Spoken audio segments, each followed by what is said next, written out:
네, 이번 6.4 지방선거에서 여야가 가장 공을 들이고 있는 곳이 서울인데요.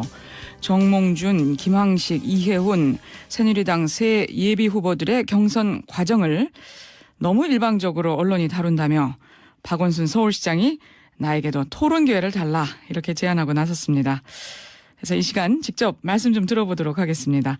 박원순 시장님 안녕하세요. 네, 안녕하세요. 반갑습니다. 예. 시장님, 여간에서 이런 문제 제기하지 않는 그런 분인데 이번에 상당히 언짢으셨던 모양이에요.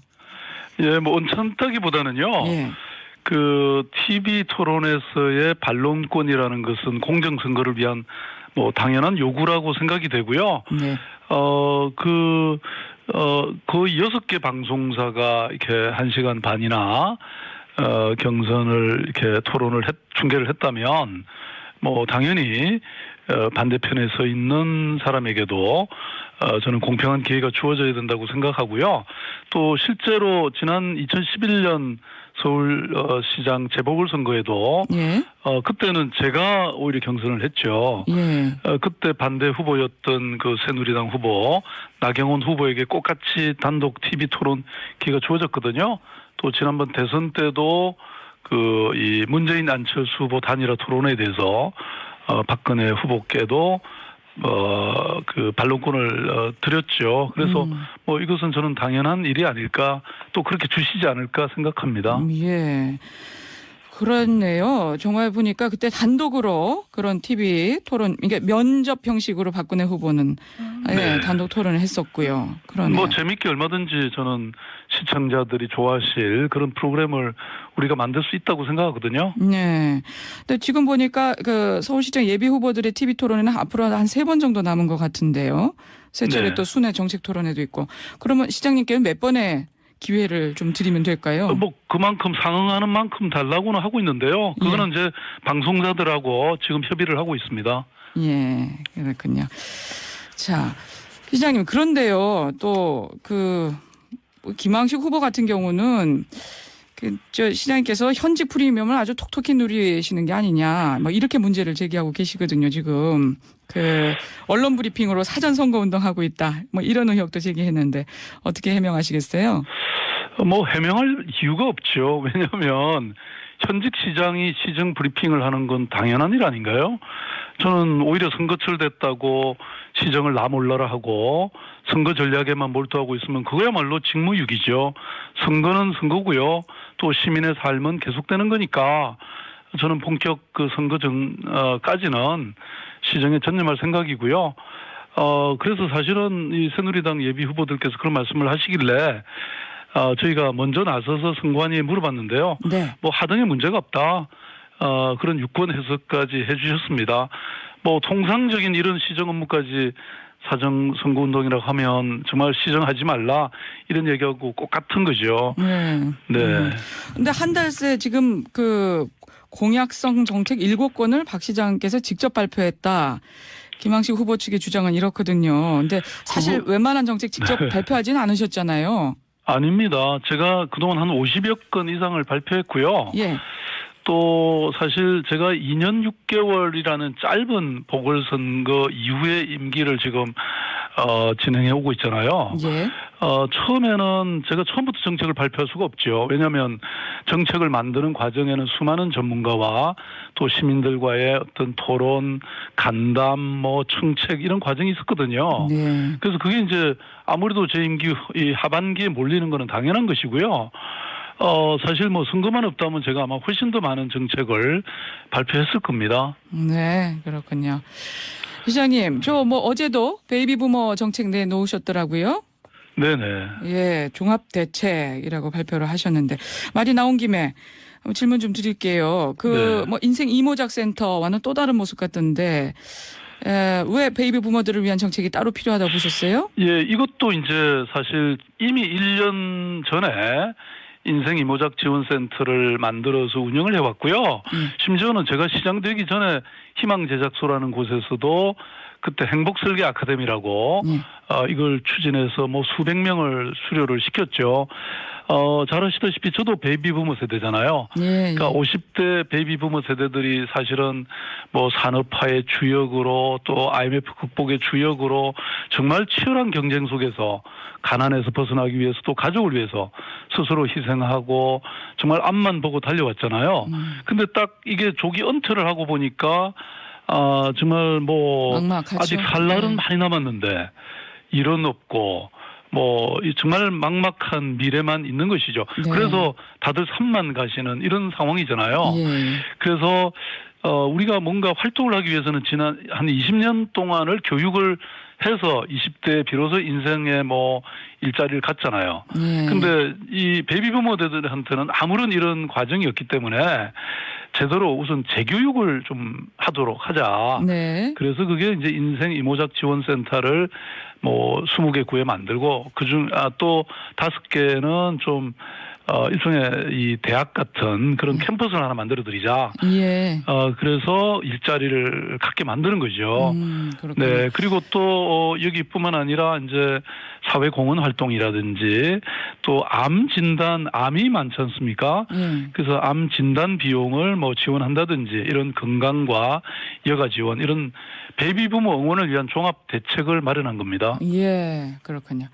근데 시장님, 이제 뭐 보니까 예. 여러 언론들이 5060 표심을 노린 거 아니냐. 이 베이비부머 대책에 대해서 이런 분석을 또 내놨네요. 아니 5060 저도 5060이라고 말씀드렸잖아요. 예.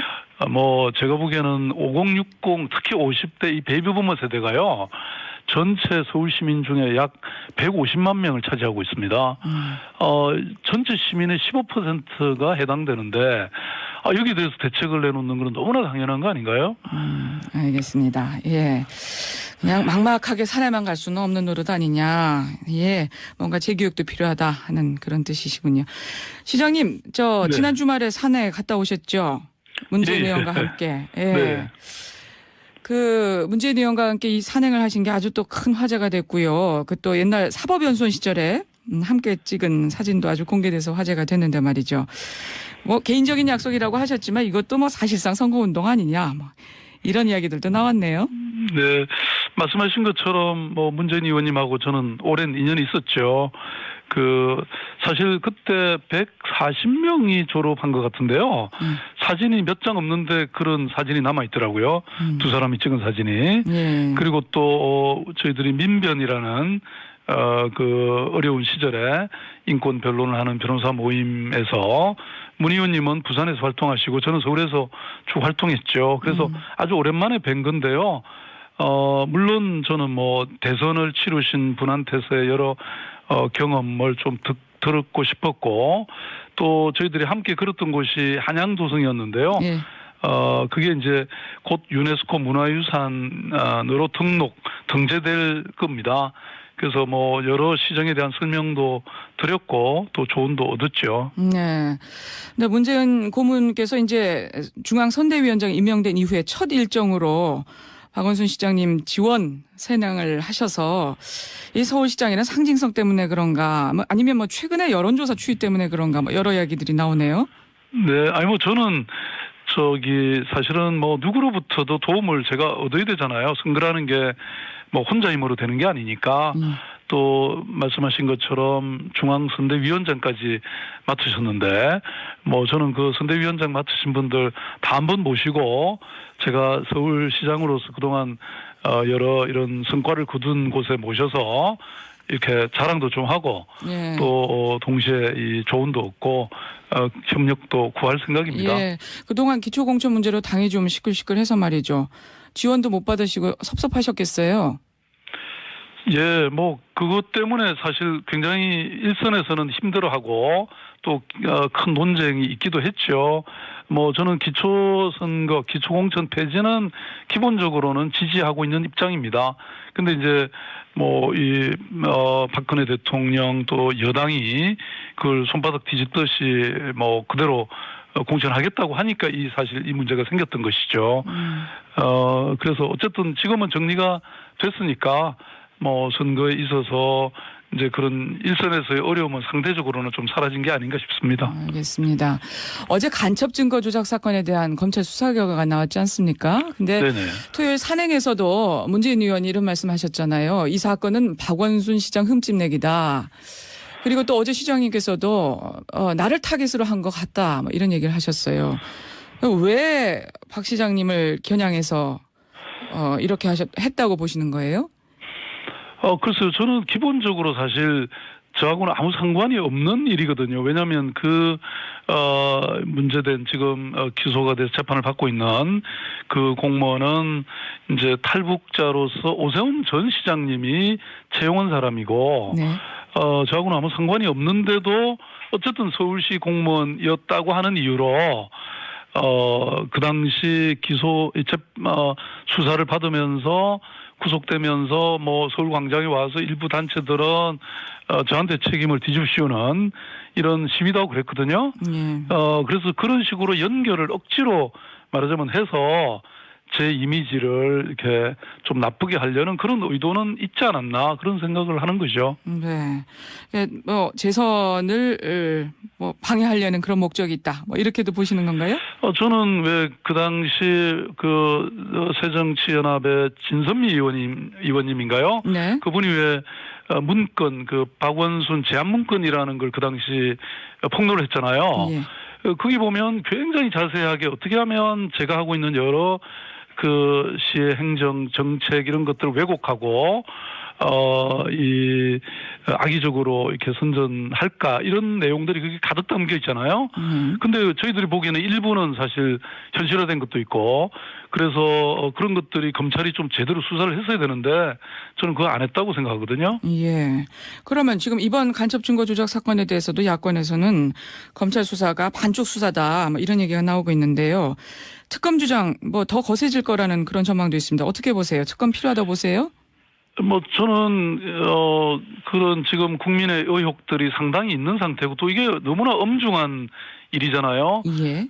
왜냐하면 이 국정원이 국가 안보를 책임지고 있는 곳인데 예. 이렇게 증거나 조작하고 이렇게 되면 결국 우리가 국민의 통합된 어떤 안보 의식을 가지고 그것이야말로 가장 안보를 지키는 중요한 저는 부분이라고 생각하는데 예, 그런 것들이 필요하다. 뭐 이렇게 뭐 저희가 정리하겠습니다. 예.